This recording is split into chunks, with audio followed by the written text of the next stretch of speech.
A'udzubillahiminasyaitonirrajim. Bismillahirrahmanirrahim. Alhamdulillahirabbil wal 'aqibatul muttaqin. Wassalatu wassalamu ala asyrafil anbiya'i wal mursalin. Sallallahu alaihi wasallam Muhammad. Allahumma shalli ala sayyidina wa nabiyina Muhammad. Allahumma fahimna asal Al-Quran kama tuhibbu wa tardah.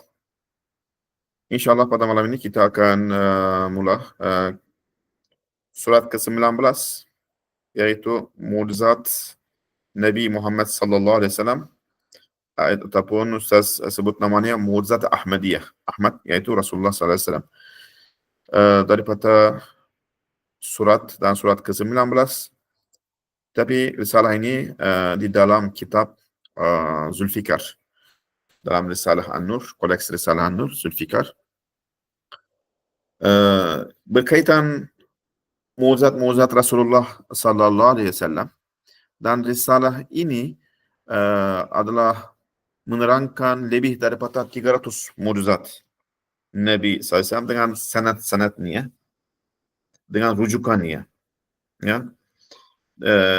Dan ini walaupun berkaitan dengan mu'jizat Nabi SAW, dan risalah ini pun adalah banyak kelebihan dan ihsan ilahi kurniaan Allah SWT masa ditulis.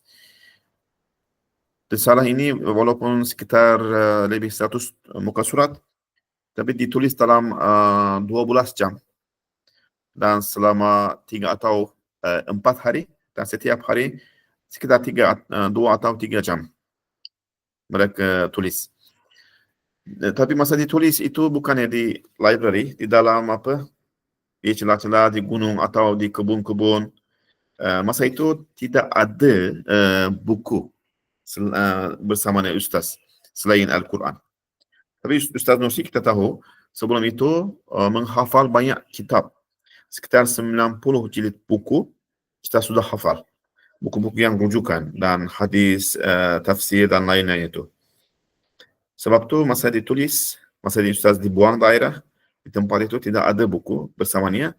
Masa menulis risalah ini dengan sanad-sanadnya, dan oleh sebab tu Ustaz kata, walaupun risalah ini panjang, namun penyalinnya, ya, masa tulisannya tidak membosankan, dan pembacanya pun tidak hilang kemanisannya. Malah risalah ini telah menyemarakkan kerinduan para penyalin yang malas dan mengorbankan semangat mereka. Yani mereka nak menulis dan mereka nak membaca.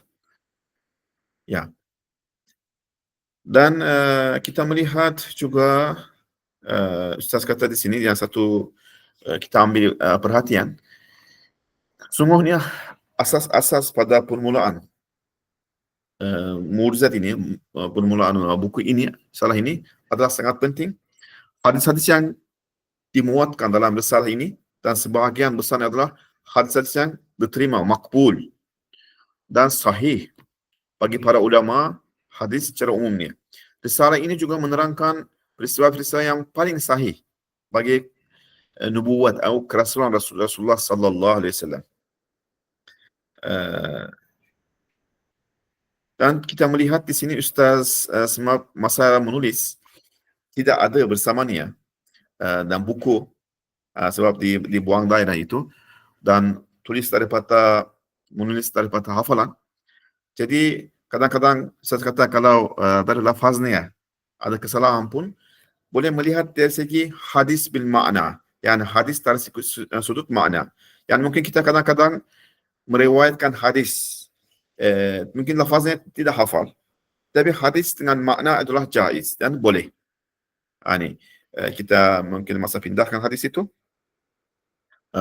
dari segi makna kita faham dan kita ceritakan, itu pun adalah jaiz. Oleh itu, jika aku tersalah dalam lafaz-lafaz hadis, maka hendaklah ia dilihat sebagai hadis dari sudut makna. Tetapi Ustaz dalam kemudian dia cek pun tidak ada kesalahan dalam rujukan-rujukan hadis itu. Jadi surat ke-19 berkaitan mu'jizat Ahmadiyah, mu'jizat Ahmad Muhammad Nabi sallallahu alaihi wasallam. Bismihi subhanahu wa in min syai'in illa yusabbihu bihamdihi. Bismillahirrahmanirrahim. Huwallazi arsala rasulahu, yani Allah subhanahu wa ta'ala, huwallazi arsala rasulahu bil huda wa dinil haq liyuzhirahu 'ala ad-din kullih wa kafa billahi syahida. Yani dialah Allah yang telah mengutus Rasulnya dengan apa? Membawa petunjuk dan agama yang benar. Kenapa? Supaya dia memenangkannya, memenangkan Nabi SAW ke atas segala bawaan agama yang lain. Dan cukuplah Allah menjadi saksi Nabi Muhammad itu Rasulullah. Wa kafa billahi syahidan Muhammadur Rasulullah. Jadi dalam risalah ini kita akan baca 19 isyarat, dan dalam setiap isyarat itu adalah sebahagian satu jenis mukjizat. Sebab Nabi sallallahu alaihi wasallam adalah mempunyai lebih 1000 tambah lebih mukjizatnya, dan berkaitan keberkatan ta'am, keberkatan air, ataupun berkaitan dengan para jin, ataupun jamidat, benda yang kaku, ataupun berkaitan dengan haiwan-haiwan yang cakap dengan Nabi sallallahu alaihi wasallam, adalah berkaitan dengan terbelahnya bulan, dengan matahari, dan berkaitan dengan Quran, dan berkaitan dengan pokok-pokok yang bagaimana bercakap dengan Nabi sallallahu alaihi wasallam, dan bagaimana menangis, ya, tangisan kurma tunggul yang kering kerana berpisah daripada Nabi sallallahu alaihi wasallam. Jadi terlalu banyak jenisnya, dan contoh setiap isyarat itu ada sekitar 10 contoh mukjizat. Yang contohnya berkaitan keberkatan air. Yang bagaimana dengan doa Nabi sallallahu alaihi wasallam, air itu bertambah dan berkat dapat keberkatan, atau makanan. Dan setiap satunya adalah banyak mukjizatnya. Jadi isyarat yang pertama di sini kita melihat kenapa, mungkin soalan, kenapa Rasulullah SAW dipilih sebagai Nabi, dan kenapa Allah Subhanahu Wa Taala cakap dengan Rasulullah Sallallahu Alaihi Wasallam, ya, apa keistimewaan Rasulullah Sallallahu Alaihi Wasallam? Kita kalau ditanya satu soalan, ya, tidak syak lagi bahawa pemilik dan pengatur alam ini melakukan sesuatu berdasarkan kepada ilmu. Yani apa saja yang Allah Subhanahu Wa Taala melakukan di alam ini, melakukan menurut ilmunya, bukan dengan kebetulan, bukan dengan apa, tasaduf, bahkan semua dengan rancangan Allah Subhanahu Wa Taala, dan bertindak berdasarkan kepada hikmah, dan semua benda bergerak dengan hikmah. Dan Allah Subhanahu Wa Taala mengatur segala sudut berdasarkan penglihatan. Ya, kita melihat musyahadah, ya, dan memelihara segala sesuatu berdasarkan kepada ilmu dan penglihatan, dan mengatur segala sesuatu dalam keadaan menghendaki dan mempunyai hikmah, yang menurut iradah dan hikmahnya. Iradah yang menghendak Allah SWT, hikmah. Tujuan-tujuan dan faedah-faedah yang zahir ke atas alam ini. Kita melihat juga semua benda ada tujuan, dan secara zahirnya pun ada banyaklah hikmahnya. Jadi Allah SWT melakukan dan mencipta begitu, dengan ilmu, dengan irada, dengan hikmah, dengan kudratnya, dan kita melihat semua di alam ini dijadikan oleh Allah Subhanahu Wa Taala. Justru oleh sebab pelaku sesuatu benda, dia yang mengetahui. Yang siapa yang buat, dia tahu. Dan di dunia ini pun, siapa buat sesuatu benda, Mesin Basuh contohnya, siapa yang buat, dia tulis atasnya manualnya, bagaimana dia guna. Jadi siapa yang buat, dia tahu. Dan siapa pelaku suatu benda, dia yang mengetahui. Dan maka sudah semestinya mengetahui itu berbicara. Jadi siapa yang buat dan dia tahu, mesti dia bercakap. Dia yang berhak, dia yang layak bercakap. Sebab dia tahu. Dan oleh sebab dia berbicara, perlu bercakap, yang sewajarnya dia bercakap, maka dia tiada keraguan bahawa dia akan berbicara dengan mereka yang memiliki kesedaran, syuur, dengan mereka yang memiliki fikiran, dan dengan siapa yang boleh berbicara. Dia cakap dengan siapa? Siapa yang ada kesedaran, dengan syuur, dengan akal, dan boleh bercakap, dia cakap dengan dia. Oleh sebab dia akan berbicara dengan mereka yang dengan mereka yang memiliki fikiran, kesedaran, syuur, maka sudah tentu dia akan berbicara dengan jenis manusia. Bangsa manusia. Manusia inilah lagi sesuai. Ada akal, ada fikiran, ada syuur, ada kesedaran yang memiliki manusia ini kesedaran secara menyeluruh dan paling banyak memiliki kesedaran secara yang paling lengkap di kalangan makhluk yang memiliki kesedaran. Dan oleh sebab dia akan berbicara dengan mangsa manusia. Jadi kalau kita Ustaz buat apa pilihan di sini. Jadi memandangkan dia perlu berbicara ataupun selayaknya mungkin mewajarkan berbicara dengan manusia, dia tapi dengan manusia dengan siapa? Kan? Maka sudah tentu dia akan berbicara dengan mereka yang layak untuk menerima khitab. Yani boleh bercakap, boleh memahami, boleh sedar. Kita jadikan dia sebagai audien, yani dia mukhatab untuk, kan? Dia berbicara dengan apa? Dia dapat menerima khitab dari kalangan manusia dan dengan insan yang sempurna. Dan oleh sebab dia akan berbicara dengan Bani Adam, anak Adam yang paling sempurna, yang paling tinggi persiapannya, yang paling tinggi akhlaknya, dan siapa yang layak untuk menjadi ikutan bagi bangsa manusia. Dan kalau dia cakap dengan dia, bangsa manusia yang lain pun kena ikut dia. Maka tiada keraguan bahawa dia akan berbicara dengan siapa? Dengan Nabi Muhammad sallallahu alaihi wasallam yang merupakan pemilik persiapan ataupun tajhizat kemampuan yang paling tinggi dan akhlak yang paling luhur dengan kesepakatan para sahabat dan para musuh. Yani sahabat Nabi SAW dan musuhnya pun kata dia Amin, Muhammadul Amin. Ya. Jadi kita melihat, jadi paling layak, paling layak dicakap berbicara dengannya iaitu siapa? Rasulullah sallallahu alaihi wasallam. Ya. Baginda, sebab baginda itu diikuti oleh 1/5 umat manusia dan separuh bumi taat kepada pemerintahnya secara maknawi.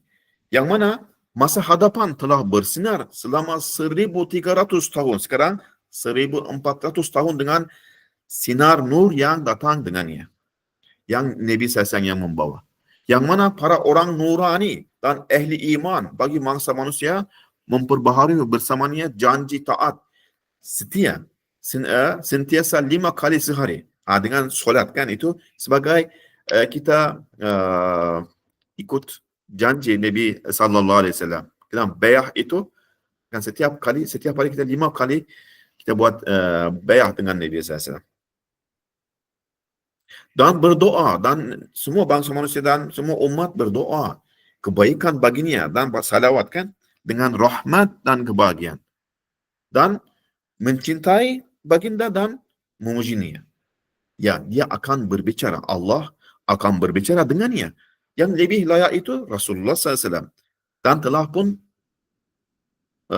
berbuat demikian. Dan Allah berbicara dan cakap. Dan Allah akan menjadikannya Rasul. Dan telah pun berbuat demikian. Dan akan menjadikannya sebagai apa? Sebagai petunjuk bagi manusia lain dan telah pun melakukannya. Jadi kita fikir, kalau kita sebagai utusan diutuskan oleh katalah seorang raja hantar kita satu negara ataupun satu negeri jauh, dia bawa satu surat, satu titah daripada sultan itu, dan kita bawa ke kabilah itu ataupun kampung itu atau negara itu, kita nak sampaikan itu kepada siapa? Kita nak cakap dengan siapa? Kita kena cari, kita tanya, siapa yang di sini orang yang paling dipercayai, orang yang boleh memahami saya, dan boleh saya jadikan dia sebagai muhatab diri saya, kan? Dan semua orang taat dia dan boleh ikut dia. Siapa yang bijak, pandai dan boleh membawa pemerintah itu, titah itu Jadi boleh sampaikan kepada yang lain. Jadi kita pun cari begitu kan. Takkan kita terus cakap dengan orang yang biasa, mungkin orang yang tak faham, tak boleh cakap kan. Sebab kita bawa satu titah yang sangat penting dan berkaitan dengan semua orang. Dan tanggungjawab yang besar. Kena bawa kepada yang layak kita sampaikan. Mungkin kata kita bawa orang yang semua orang tak percaya kepada dia, orang penipu. Jadi tak boleh kita diberikan kepada dia. Jadi kita pun begitu. Jadi Allah Subhanahu Wa Taala memang memilih Rasulullah Sallallahu Alaihi Wasallam sebagai utusan yang dipercayai dan digelar sebagai Muhammadul Amin. Dan nama Nabi SAW pun Amin. Yang sebelum Islam pun dipanggil Amin. Amin datang. Muhammad Amin. Dan semua orang percaya. Sahabatnya pun atau musuhnya pun. Akhlaknya pun sangat tinggi. Kan? Masa Nabi SAW tanya, kalau saya bagi tahu pada kamu, di belakang gunungannya ada pasukan kuda yang mereka nak serang datang. Adakah kamu percaya saya? Mereka kata, ya kami percaya sebab kamu tak pernah tipu. Mereka kata begitu. Ya. Bahkan ada yang kata sekali melihat wajah Nabi SAW, mereka kata, pada wajah ini tak ada tipu. Jadi, sewajarnya, jadi Nabi SAW itulah paling layak jadikan sebagai utusan untuk manusia. Dan Allah SWT memilih dia. Jadi banyak lagi lah kita boleh melihat dari aspek mana-mana yang kita melihat, kita akan nampak Nabi SAW adalah lebih layak jadi sebagai Rasul. Ya. Isyarat yang kedua, Rasulullah SAW yang paling mulia Sallallahu Alaihi Wasallam telah mendakwa kenabian dan menzahirkan firman Tuhan seperti Al-Quran yang agung keadaannya. Dan dia kata, saya Nabi. Ini Nabi. Dan ada yang tanya, apa bukti kenabian untuk kamu? Apa dalilnya? Dan Nabi SAW tunjukkan Al-Quran sebagai seorang yang ummi dan membaca Al-Quran dan kata-kata yang bagi tahu tentang masa akan datang, masa yang sudah lalu dengan sangat betul.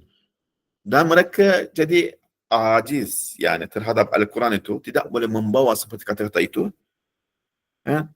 Dan Nabi SAW juga menzahirkan 1000 mukjizat yang jelas menurut ahli tahqiq.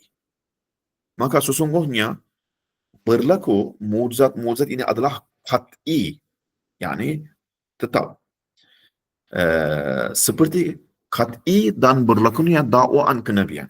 Pasti yani. Dan mereka, orang-orang musyrik pun, mereka tidak kata mukjizat yang Nabi SAW tunjukkan itu adalah tidak betul. Mereka tak kata begitu. Mereka kata apa? Mereka menyandarkan sihir kepadanya. Mereka kata sihir. Maksudnya mereka tidak menolak kejadian itu. Mereka melihat kejadian yang luar biasa. Betul. Tapi mereka kata sihir. Tak tolak mereka kejadian khariqah itu.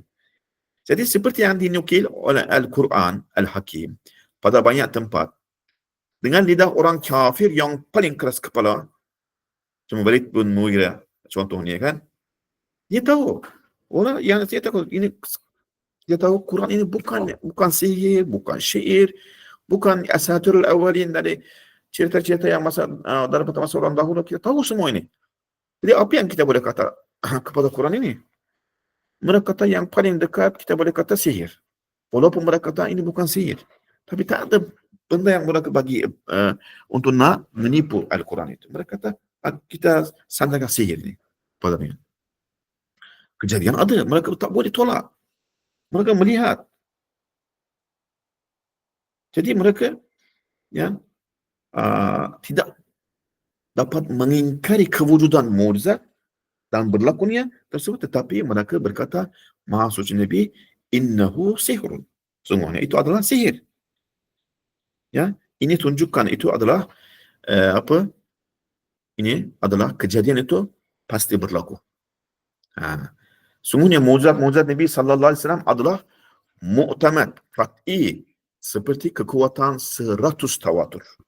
Karena tawatur itu terlalu banyak orang meriwayatkan tentang itu. Terlalu banyak orang melihat dan mereka ada yang diam, tidak menolak, tidak mendustakan. Maka mukjizat adalah apa?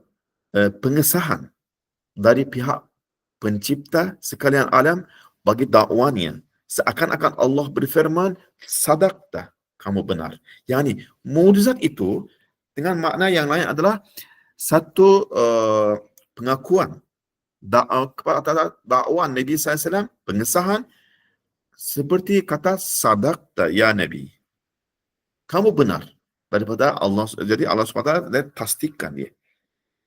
Contohnya, apabila engkau berkata, sesungguhnya Sultan telah menjadikanku pegawai dalam satu tugas tertentu.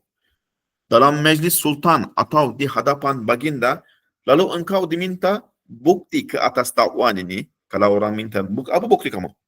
Apabila Sultan berkata, ya, beta telah tugaskan ia. Maka ini adalah pengesahan bagi engkau. Betul kan? Demikianlah juga. Ya, Sultan menukar kebiasaannya dan cara berintegrasi dengan permohonan dan harapan kamu, maka sungguhnya dia telah mengesahkan dakwaan kamu dengan pengesahan yang lebih qat'i dan lebih kuat daripada kata-katanya. Dan Sultan itu ada adat biasanya tak boleh mengubah, tapi dia ubah itu kerana kamu. Kerana untuk nak pastikan kamu itu adalah lebih kuat daripada ya, dia adalah utusan saya. Ya. Contohnya, demikianlah juga Rasulullah sallallahu alaihi wasallam yang paling mulia telah mendakwa dan berkata, sungguhnya aku adalah utusan bagi pencipta alam semesta ini.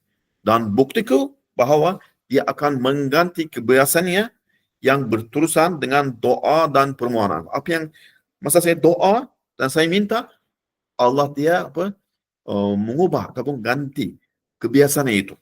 Yani jadikan itu luar biasa. Kan kita kata kejadian itu luar biasa. Biasanya seorang itu daripada jari-jarinya tak boleh air keluar. Itu luar biasa. Tapi Allah SWT jadikan itu boleh. Allah SWT tukar adatnya. Sebenarnya air itu keluar daripada tanah ataupun batu, bukan daripada jari. Contohnya justru Nabi SAW kata, tengoklah ke jariku. Sungguhnya dia mengalirkan air dari jari-jari tersebut. Seakan-akan jari-jari ini adalah mata air yang memiliki 5 paip yang dengan kuat. Banyak kali yang berlaku daripada jari-jari Nabi SAW, air yang keluar dengan tadyik yang dengan kuat. Ini luar biasa. Mungkin Nabi Musa AS kan, ya, masa pukul kepada batu, dia keluarkan air daripada dengan tongkat Nabi Musa AS. Ya, ini mukjizat juga. Tapi kita biasa tahu daripada batu ataupun tanah air keluar. Tapi daripada daging, daripada jari-jari itu air tak boleh keluar. Allah SWT dia tukar adatnya. Jadi dia sebagai mukjizat, manusia tak boleh buat. Sungguhnya Nabi SAW dia kata, lihatlah ke bulan. Nabi SAW kata, tengok kepada bulan. Sungguhnya dia, Allah membelah bulan kepada 2 belah dengan isyarat dari jariku. Dan lihatlah ke arah pokok ini.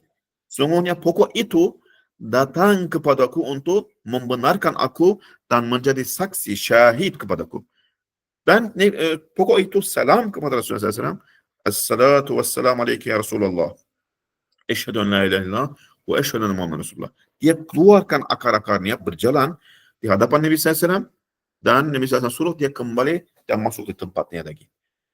Tidak ada batu ataupun pokok. Masa mula-mula yang wahyu datang, Nabi SAW turun dari gua itu, kira semua bagi salam kepada Rasulullah SAW. Assalatu wassalamu alaikum ya Rasulullah.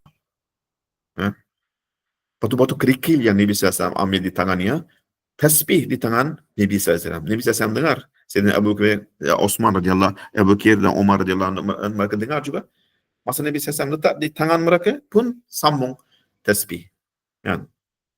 Justru Nabi SAW kata, lihatlah pada makanan yang sedikit itu, walaupun hanya mencukupi untuk 2 orang atau 3 orang saja, namun ia telah mengenyangkan 200 atau 300 orang.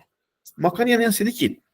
Dengan keberkatan doa Nabi SAW, berapa orang, ratusan orang dia makan, mereka kenyang.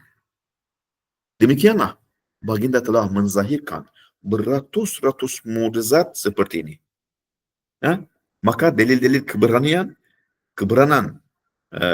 kebenaran Rasul dan bukti-bukti kenabiannya tidak hanya terbatas kepada mukjizat-mukjizatnya saja, bahkan hampir ke semua pergerakan, perbuatan, keadaan, perkataan, akhlak dan tingkah laku, sirah dan gambaran yang mengukuhkan kebenaran dan kesungguhan baginda pada mereka yang berfikir secara teliti. Semua hal yang kita melihat, kita akan melihat, ya. Tapi bukan Nabi SAW, ya, Nabi SAW bashar, manusia. Bukan semua halnya harikulada, yang luar biasa. Bahkan Nabi SAW ada masa yang lapar, 3 hari tak dapat makanan. Ada yang masa dalam perang berdarah, sampai wajahnya pun darah turun di Taif, di perang Uhud, dan banyak kali sakit. Kan? Jadi apa yang berlaku kepada manusia, berlaku kepada Nabi SAW juga. Bashar. Tetapi pada masa yang sama dia Rasul, dan Allah Subhanahu Wa Taala kurniakan banyak mukjizat di tangan baginda sallallahu alaihi wasallam. Sehingga ramai individu seperti Abdullah bin Salam, mula-mula orang Yahud, kan? Yahud, orang daripada Yahud. Yang mana ia adalah daripada kalangan ulama Bani Israel yang masyhur, telah beriman dengan hanya melihat wajah dan muka Rasulullah sallallahu alaihi wasallam. Dan sambil berkata, sesungguhnya wajah ini bukanlah wajah penipu dan penyamar. Dia terus iman. Ya, walaupun ahli tahqiq daripada ulama telah berkata bahawa dalil-dalil kenabian dan mukjizatnya mencapai 1000 jenis, namun sesungguhnya baginda memiliki ribuan, bahkan ratusan ribu dalil kenabian. Malah ratusan ribu daripada manusia yang berbeza-beza tingkat pemikiran, mereka dengan beratus ribu jalan tarik telah mengesahkan kenabiannya. Bahkan Al-Quran Al-Hakim sahaja telah menerangkan 1000 dalil ke atas kenabian Nabi Ahmad sallallahu alaihi wasallam, selain daripada 40 jenis mukjizat. Yang Quran itu dari segi 40 wajah, 40 aspek mukjizat, ya. Selain itu Quran itu juga adalah menerangkan 1000 dalil ke atas kenabian Nabi sallallahu alaihi wasallam. Ya. Oleh sebab terdapat kenabian dari kalangan manusia, macam nabi-nabi yang sebelum ini, ada banyak nabi kan, dan beratus-ratus ribu daripada mereka telah datang. Mungkin 100, adalah satu riwayat 124,000 anbiya, para nabi, bahkan 224 ada sebahagian riwayat yang lain. Oleh sebab terdapat kenabian dari kalangan manusia dan beratus-ratus ribu daripada mereka telah datang dan mengumumkan kenabian dan menzahirkan mukjizat-mukjizat. Kemudian mereka pergi pindah ke akhirat. Maka tidak syak lagi bahawa kenabian Nabi Ahmad, Nabi Muhammad sallallahu alaihi wasallam adalah tetap secara qat'i dan mengatasi semua para nabi.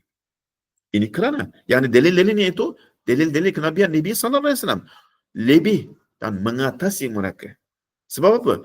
Kerana dalil-dalil dan sifat-sifat dan keadaan-keadaan yang menetapkan kenabian seluruh nabi, nabi yang menjadi ruang lingkup kerasulan mereka seperti Nabi Musa. Yang apa yang sebab-sebab yang menjadikan mereka nabi, ataupun kalau kita melihat sifat, akhlak, dalil, hujah yang jadikan mereka nabi sebelum Nabi sallallahu alaihi wasallam, semua dalil-dalil itu, semua sifat-sifat itu adalah lebih ada pada Nabi sallallahu alaihi wasallam. Katalah orang Kristian, orang Yahud, yang orang yang agama-agama yang lain, kalau mereka kata mereka adalah nabi Musa alaihissalam, Isa alaihissalam dan Maryam itu, mereka percaya itu wajib percaya kepada Nabi sallallahu alaihi wasallam juga, sebab semua sebab-sebab akhlak, sifat apa yang ada pada Musa alaihissalam, Isa alaihissalam, bahkan lebihnya pada Rasulullah sallallahu alaihi wasallam pun ada. Ya.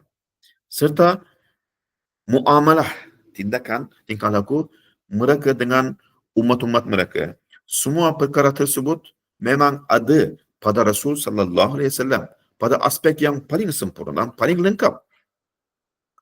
Oleh kerana hukum kenabian, hukum nubuat yani, dan illah ni, yani sebab yang hakiki, ditemui dalam zat kerasulan Nabi Muhammad sallallahu alaihi wasallam dalam bentuk yang lebih sempurna, maka tiada keraguan bahawa hukum kenabian adalah sabit, tetap baginya dengan ketetapan qat'i, pasti, yang lebih zahir, lebih jelas, lebih nyata daripada seluruh anbiya yang sebelum ini. Yani begitulah Nabi sallallahu alaihi wasallam punya mukjizatnya mengambil semua mukjizat-mukjizat yang anbiya sebelum ini, bahkan adalah melebihi. Mungkin kita melihat sebab atas keperluan, yani atas keperluan Allah Subhanahu wa taala kurniakan kepada mereka juga beberapa mukjizat, kita tahu.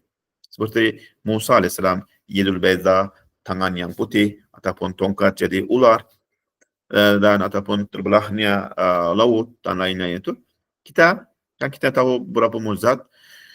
Dan Isa alaihissalam hakeza, mukjizatnya itu kita tahu kan, macam masa orang sakit, macam mana dia dapat syifa dengan izin Allah, atau orang yang meninggal dia hidupkan semula lagi.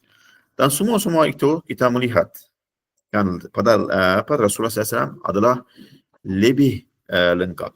Dan kita melihat pada masa itu, yani mukjizat itu adalah menurut keperluan masa, ataupun pada masa itu benda apa yang paling istimewa ataupun paling banyak manusia jadi di kalangan manusia masyhur dapat rawaj, yani mukjizat para anbiya datang dari jenis itu. Kalau kita melihat pada waktu Musa alaihissalam, kebanyakan yang paling istimewa yang orang sentiasa sibuk dengan itu adalah sihir. Jadi mukjizat Nabi Musa alaihissalam datang dari jenis sihir, tapi bukan sihir, dia mendiamkan semua orang sihir. Ataupun Isa alaihissalam pada masa itu ilmu tib, ilmu perubatan adalah sangat masyhur. Jadi mukjizat Nabi Isa alaihissalam yang masa datang, dia mendiamkan semua orang dari ilmu perubatan itu. Dan semua orang sakit dengan doa Isa alaihissalam dapat semua syifa. Bahkan ada orang yang meninggal pun dengan doa Isa alaihissalam dapat sembuhan dengan syifa. Yang dia tunjukkan puncak atau had ilmu perubatan yang akan sampai derajat itu. Yang ditunggu derajatnya itu. Dan masa kita melihat waktu Nabi sallallahu alaihi wasallam ada sekitar 4 benda yang masyhur, khususnya balagat, fasahat, dan ada sihir juga, dan memberi khabar daripada masa akan datang atau masa yang sudah lalu. Ini adalah perkara-perkara yang sangat masyhur pada masa itu. Syair, puisi. Dan perkara ini adalah sangat rawaj. Orang itu semua itu sibuk benda-benda itu. Kan? Sekarang kalau kita masa kini, jadi kita melihat kebanyakan politik, bola sepak, dan ilmu falak, astronomi, teknologi dan lain-lain. Kan mungkin datang kalau mukjizat pada masa kini, kalau ada Nabi, mukjizatnya datang dari jenis itu. Jadi masa Nabi SAW begitu, sama ada syair, puisi, ilmu balagat, fasahat, yang memberi khabar dari masa akan datang, seakan lalu, dan masa Quran turun dan tunjukkan mukjizatnya, diamkan semua golongan itu. Mereka diam terhadap Al-Quran. Anak perempuan Lebit, yang Lebit itu masyhur, yang dari segi puisi syairnya ditulis dengan emas dan digantung di dinding Kaabah. Anak perempuan dia sendiri turunkan ayahnya punya puisi, dia kata Quran ini dia puisi ini tak ada hukumnya. Quran ini mereka walaupun musyrik tapi mereka melihat kemujizatan Al-Quran, mereka dengar. Ada seorang Badawi Arab walaupun belum Islam, dia dengar satu ayat sahaja, fasta' bima tu'mar, terus turun dan sujud. Semasa ditanya kepadanya, adakah kamu jadi Islam? Dia kata, bukan, saya bukan Islam, tapi saya sujud terhadap balaghah ayat ini. Balaghahnya. Bagaimana jadikan semua golongan yang empat golongan itu mereka jadi tilmiz, pelajar, murid untuk terhadap Al-Quran. Ya. Jadi Rasulullah SAW masa oleh sebab itu Nabi SAW nubuatnya, kenabiannya adalah menyeluruh dan berkaitan untuk seluruh umat, bahkan sampai hari kiamat. Jadi mukjizat Nabi SAW adalah sangat banyak dan sangat menyeluruh. Bukan beberapa saja, beberapa jenis saja. Daripada seolah-olah semua makhluk, semua jenis makhluk bagi sambutan kedatangan Nabi sallallahu alaihi wasallam. Dari segi haywanat tunjukkan dengan izin Allah mukjizat dan bercakap dengan Rasulullah sallallahu alaihi wasallam.